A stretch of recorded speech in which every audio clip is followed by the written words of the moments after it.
Escute a palavra de Deus com o pastor Heraldo Gueiros. Segundo Reis, capítulo 6, verso 8 ao verso 17, diz assim a palavra do Senhor. E o rei da Síria fazia guerra a Israel, e consultou com os seus servos, dizendo: em tal e em tal lugar estará o meu acampamento. Mas o homem de Deus enviou ao rei de Israel, dizendo uma mensagem: guarda-te de passares por tal lugar, porque os sírios estarão ali. Pelo que o rei de Israel evitou esse lugar de que o homem de Deus lhe falara, e de que tinha lhe avisado, e se guardou de passar por eles, nenhuma nem duas vezes.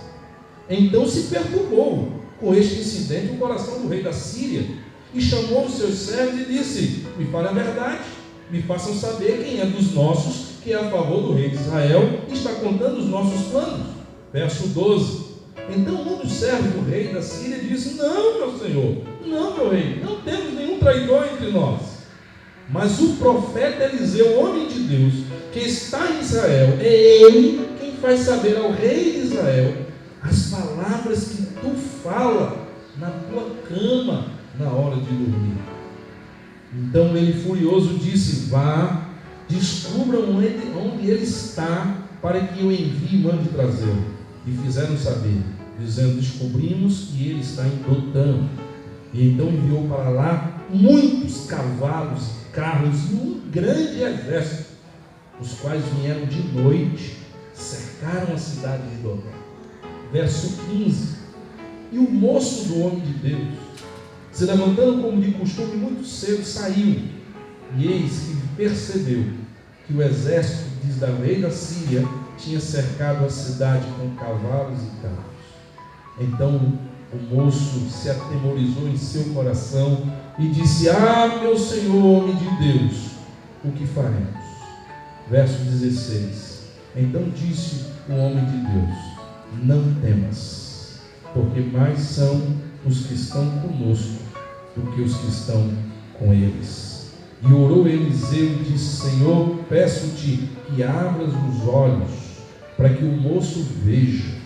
E o Senhor então abriu os olhos do moço, e ele viu, e eis que num monte, por trás dos carros, dos exércitos, estava cheio de cavalos e carros de fogo em redor de Eliseu. Senhor, obrigado pela tua palavra, Senhor. Como ela é especial, como ela é poderosa, como ela é desafiadora, Senhor, como ela é inquietante. Senhor, nos ilumine o entendimento, para que entendamos qual é o teu propósito para as nossas vidas, não somente hoje, não somente para esses últimos dias do ano de 2016, mas para o próximo ano, para o resto da nossa vida. O que o Senhor deseja de cada um de nós é o que nós pedimos em nome de Jesus. Amém.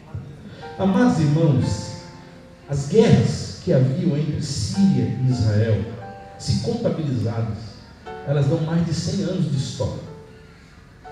São guerras longas, rei após rei, se levantando, desejo e domínio de perseguir e de acabar com o povo de Israel.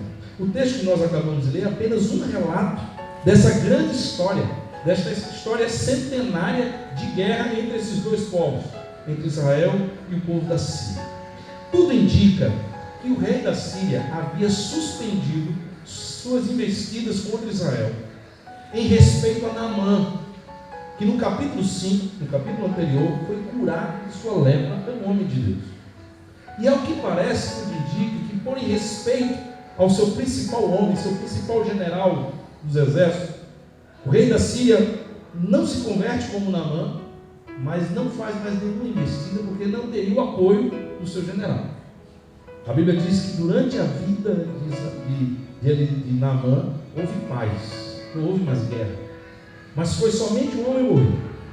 E tudo indica que é isso que acontece, porque no capítulo 6, nós não sabemos quantos anos se passam, mas no capítulo 6 de 2 Reis, já não é mais citado Naamã como vivo. Os exércitos já são comandados por um outro general, e aí toda aquela ira acumulada, todo aquele desejo acumulado, o rei da Síria vem agora novamente sobre o rei de Israel e o povo de Israel. Só que agora deu tempo também para esse rei se preparar, porque historiadores nos dão conta de que havia no mínimo 32 exércitos de reinos subjugados pela Síria. Quando a Síria invadiu o local, aquele exército passava a servi-lo, passava a se tornar exército da Síria. Então ele tinha no mínimo 32 exércitos de nações subjugadas que estavam agora do seu lado investindo contra Israel. Estava claro, os rumores seguiam durante todos os campos de Israel. Israel não tinha condições, numericamente falando, de fazer frente a um exército dessa magnitude. Era do conhecimento de todos que o rei da Síria queria matar o rei de Israel, porque ele sabia que enquanto não destruísse o rei de Israel, essa guerra não acabava. Amados irmãos, se você olhar o texto, você percebe que há soldados da Síria em todos, eles estão tão numerosos que eles estão em todos os lugares, estão cercando tudo, estão fechando o cerco. Só que o texto nos dá conta que até então, e nós não sabemos durante quanto tempo, todas as investidas do rei da Síria foram frustradas. Quando ele planeja, vou cercá-lo aqui nessa região, ele não pega o rei. Quando ele planeja, vou cercá-lo aqui nessa região, ele não consegue pegar o rei. Quando ele planeja em outra região, o rei consegue escapulir, mas o rei de Israel não é livrado por causa dos seus soldados. Ele é livrado porque o homem de Deus, o profeta Eliseu, dizia, não vai morrer. Deus revelou cada estratégia, cada armadilha, cada investido do rei da Síria. Isso só fazia com que o rei da Síria ficasse mais indignado, ao ponto que ele começou a desconfiar e achar que havia um traidor, estava disposto a fazer de tudo para descobrir e matar esse traidor. Então, a notícia se espalha. Não existe traidor. Todos queremos acabar com Israel. Mas há um homem lá de Deus, o Deus de Israel, e ele tem descoberto. O Deus dele tem revelado. O que o Senhor planeja aqui antes de dormir na sua cama, parece que ele sabe lá. O problema é ele. Ora, se a cabeça do rei de Israel estava prêmio, porque ele tinha que ser localizado e tinha que ser acabado, agora a prioridade se inverte. Quem primeiro tem que ser localizado imediatamente? Quem precisa ser destruído imediatamente? Eliseu. Use todos os nossos soldados e descubra onde esse homem está. Não há GPS, não existe mapa Google, não tem nada. Mas a quantidade de soldados que esse homem tem, rapidamente eles descobrem. O homem que nós procuramos está em Dotã. É um homem só. É um religioso, é um sacerdote, é um profeta. Ele disse, mande tudo o que nós temos. Cerque essa cidade. Esse homem não escapa. É neste contexto, irmãos, que nós estamos lendo o texto do capítulo 6. Todo Israel sabia que agora o rei da Síria queria pegar a todo custo o profeta Eliseu. O moço de Eliseu sabia. Eliseu sabia disso. De forma que a gente pode entender como plenamente natural a reação do moço. Quando o moço vê uma cidade sendo cercada por soldados dizendo assim, a casa caiu. Não tem escapatória. Ali tem, ali tem, ali tem, ali tem, ali tem, ali tem, ali tem, estamos cercados.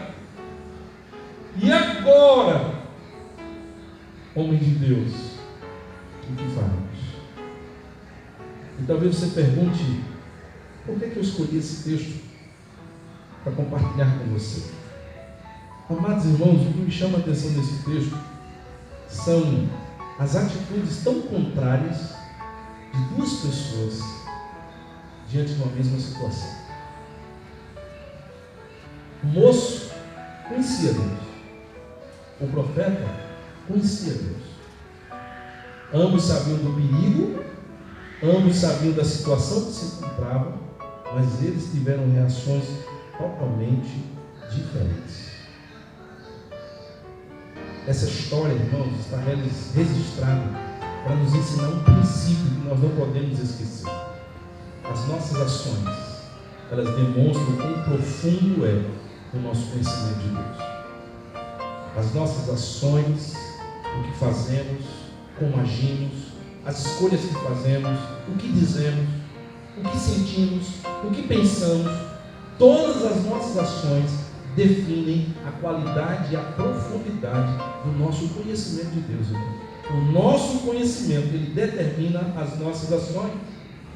O moço conhecia, o profeta conhecia Deus, mas eles tiveram atitudes diferentes, porque o nível de conhecimento deles acerca do mesmo Deus era diferente. E porque eles conheciam em níveis, qualidade e profundidade diferente, na hora que um problema se estabeleceu, eles tiveram naturalmente a única ação possível resultante do seu conhecimento. O moço que conhecia Deus, mas de uma forma infinitamente mais superficial do que o homem de Deus, quando viu a situação, ele teve uma atitude de fuga, de desespero, de medo. E o homem de Deus, o profeta Eliseu, que conhecia Deus de uma forma mais profunda, diante da mesma situação, ele teve uma postura de perseverança, ele teve uma postura de guerra. Amados irmãos, o que define uma atitude de fuga e uma atitude de guerra?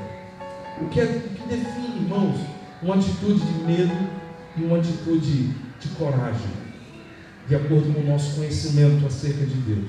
Olhe para o verso 15. O verso 15 nos diz: e o moço, o homem de Deus, quando se levantou muito cedo e saiu, e se deparou com aquela situação de um exército cercando a cidade, com cavalos e carros, ele disse: ai meu Senhor, o que faremos?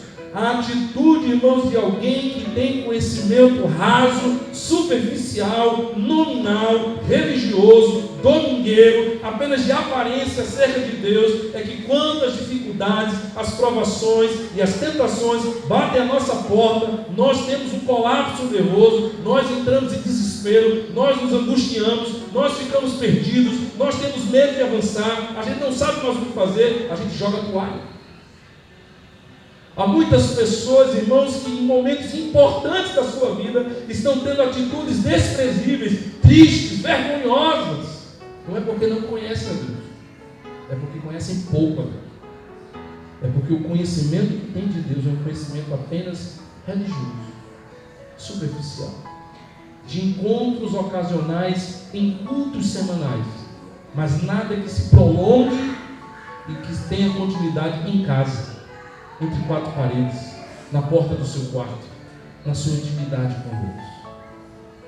Quando o moço viu aquela situação, ele se desesperou. Quando o moço viu aquela situação, disse: a gente não foge mais, agora a gente morre.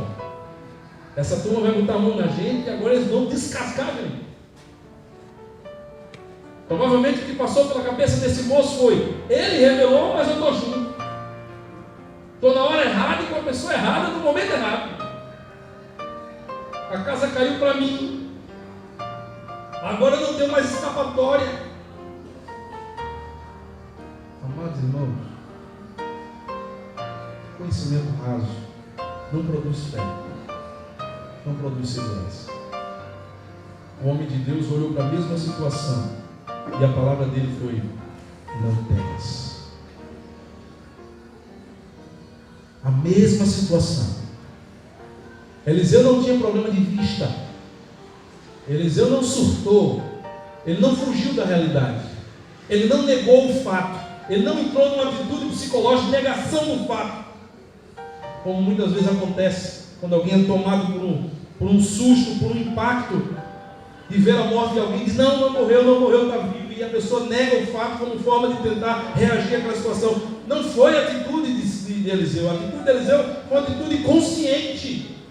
Foi a atitude de alguém que via o perigo, que sabia de suas limitações, mas que conhecia o seu Deus. Não temas. Isso não mudou nada. Deus não perdeu o controle. Não estamos abandonados. Não estamos sem alternativa. Nada mudou.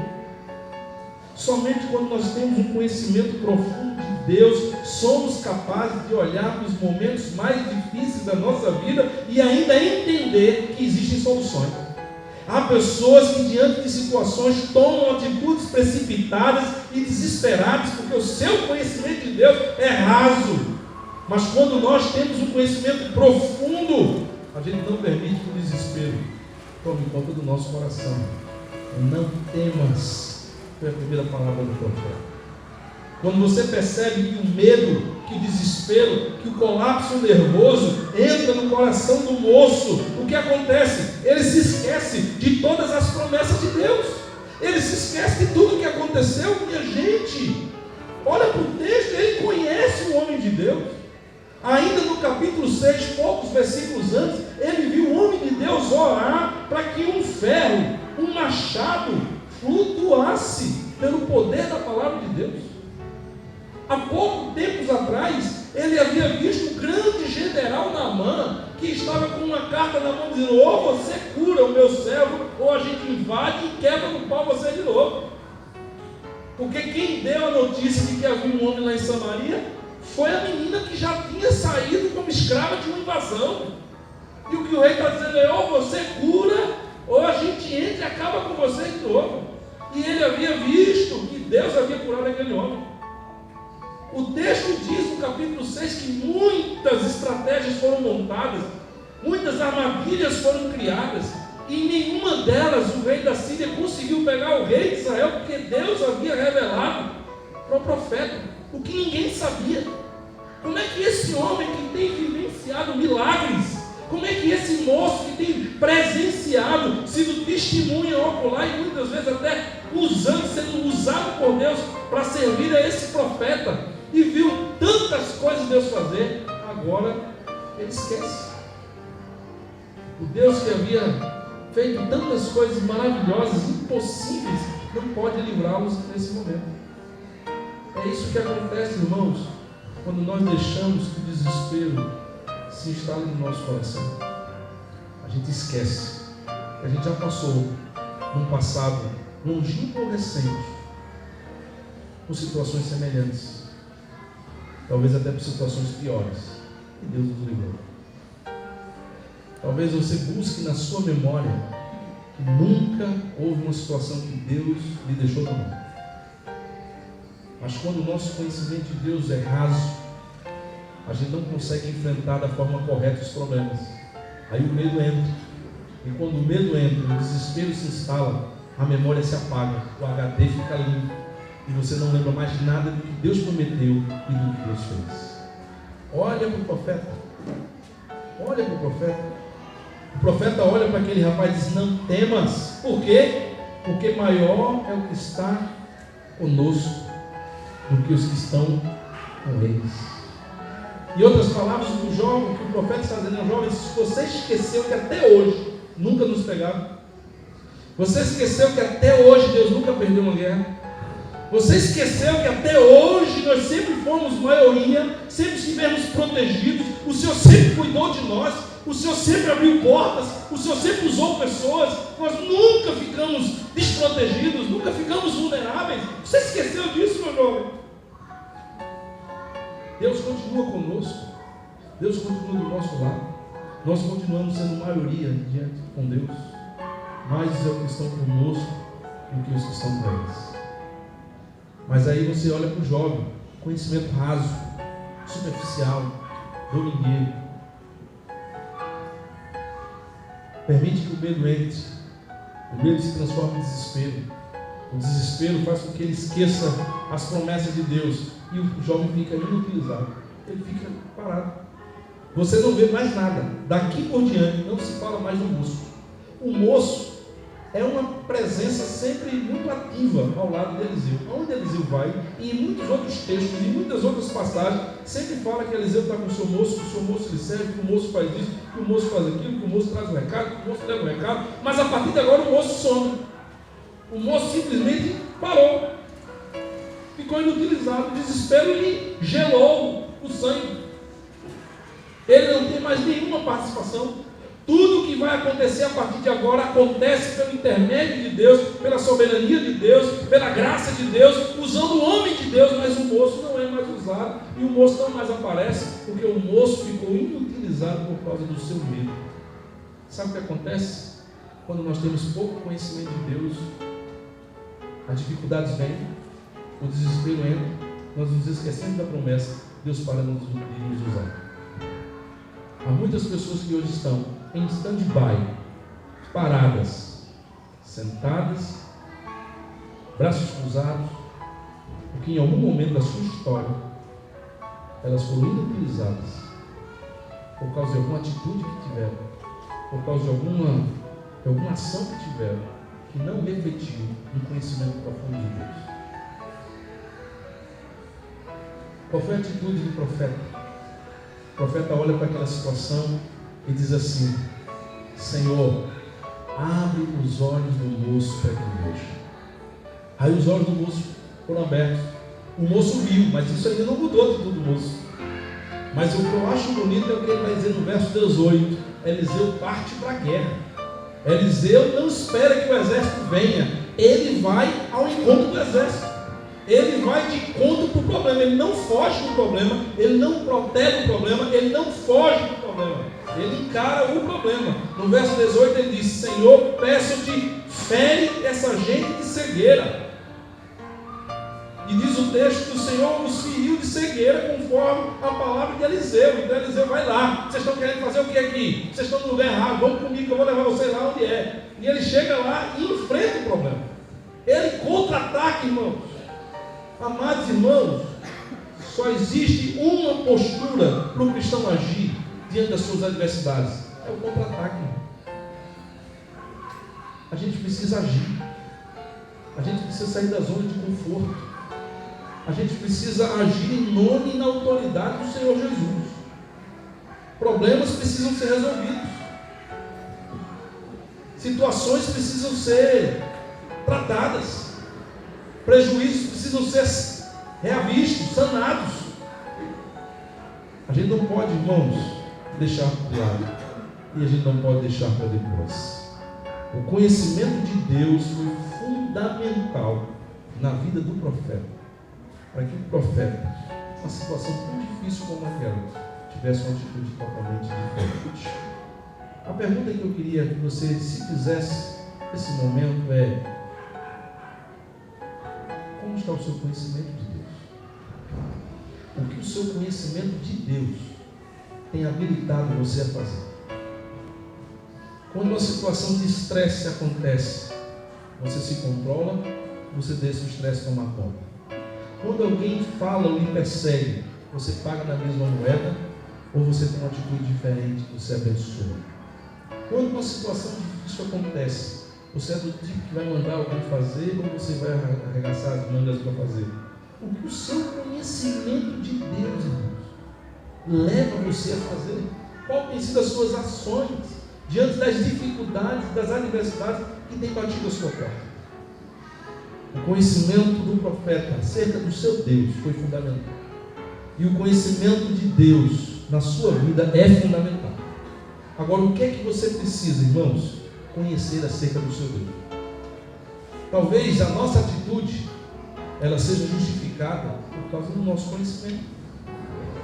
Talvez você olhe para alguma área da sua vida e diz: eu não agi bem, eu não tomei a melhor decisão, eu não estou tendo a melhor postura, de fato, porque eu não tive um conhecimento profundo, real, sincero, verdadeiro, o melhor conhecimento de Deus. Qual é o conhecimento que você precisa ter acerca do seu Deus? Qual é o conhecimento que deve, a partir de hoje, nortear as suas ações?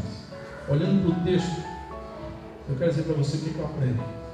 O conhecimento que o profeta tinha acerca do seu Deus. A primeira coisa está aqui no verso 8 e 9. Olha o que é que diz no verso 8 e 9. E o rei da Síria fazia guerra a Israel e consultou com os seus servos, dizendo: em tal lugar estará o meu acampamento.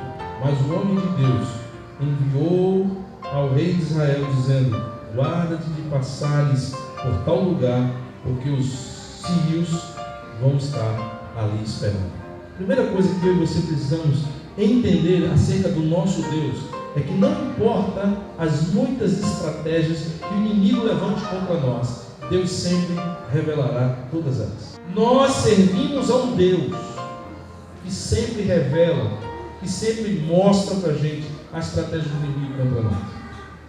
O rei da Síria planejou várias estratégias para pegar o rei de Israel.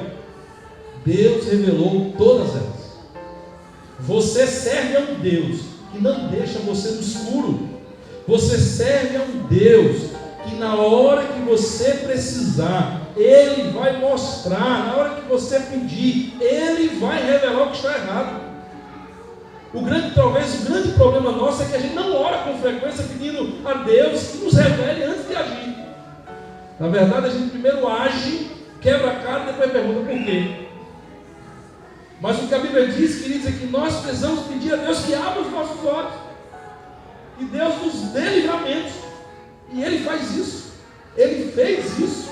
E Ele continua fazendo isso. Nenhuma armadilha, nenhuma estratégia do inimigo da Síria prevaleceu contra o rei de Israel, porque Deus revelou através do seu profeta todos eles. Segunda coisa que você precisa saber acerca do seu Deus, para que você possa tomar as atitudes certas, as ações certas diante das adversidades. Verso 10 ao verso 12, olha o que ele diz. Está me acompanhando? Vamos lá. Pelo que o rei de Israel enviou àquele lugar, de que o homem de Deus lhe falara, e de que tinha avisado, e se guardou dali, nenhuma nem duas vezes. Então se perturbou com esse incidente o coração do rei da Síria, chamou os seus servos e lhe disse: não me farei saber quem é dos nossos, que é pelo rei de Israel. Mas um dos seus servos disse: não, ó rei meu senhor, não é nenhum de nós, mas é o profeta Eliseu, homem de Deus, que está em Israel, e faz saber ao rei de Israel as palavras que tu falas na tua cama de dor. Amados irmãos, não importa o tempo que leva, mas Deus sempre fará a sua glória aparecer. Deus sempre vai revelar a sua glória. Nós servimos a um Deus que tem prazer de mostrar ao mundo que Ele existe. Nós servimos a um Deus que tem prazer de cumprir suas promessas. O Salmo 126, verso 3 diz assim: e se dizia entre as nações, grandes coisas tem feito o Senhor por eles. É interessante que lá em Malaquias capítulo 3, a partir do verso 10, quando Malaquias está falando ao povo de Deus para fazer prova do Senhor, ele diz: e as nações verão que vocês serão bem-aventurados, que a bênção do Senhor estará sobre a vida de vocês. Deus tem prazer, queridos, em agir em nossa vida para que as pessoas saibam, para que o mundo saiba que Ele existe e que Ele é a favor dos seus. Quando o rei da Síria estava preocupado e tentando descobrir quem estava trazendo a informação, de alguma forma chegou ao conhecimento deles. Não é nenhum de nós, mas é o homem de Deus. O Deus deles tem revelado o que o Senhor tem feito. Chegou lá o conhecimento do rei da Síria. Quem estava fazendo isso? Por quê? Porque Deus há de manifestar a sua glória. Às vezes nós estamos sendo, irmãos, oprimidos, podemos estar passando por situações de perseguição, podemos estar passando por situações de privações, mas haverá um tempo em que Deus há de se manifestar e a sua glória há de aparecer na vida do seu povo. Nós somos um povo que devemos saber do nosso Deus. Um dia o nosso Redentor se porá de pé e Ele vai restaurar a nossa situação. Essa é a declaração que Jó faz. Eu sei que o meu Redentor vive e por fim Ele se porá de pé sobre a minha vida.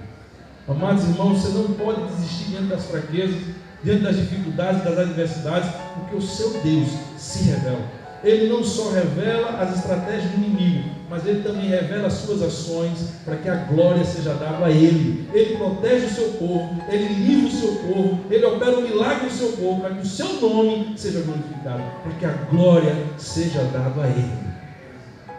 Mas a última coisa que esse texto nos ensina acerca do nosso Deus, que nós precisamos conhecer, e que por isso o homem de Deus teve a atitude que teve, está aqui no verso 14. Verso 14 diz assim: então enviou para lá cavalos e carros e um grande exército, o qual vieram de noite e cercaram a cidade. Verso 18 ao verso 20 diz: e aí desceram a ele, e Eliseu orou dizendo: Senhor, peço-te esta gente de cegueira.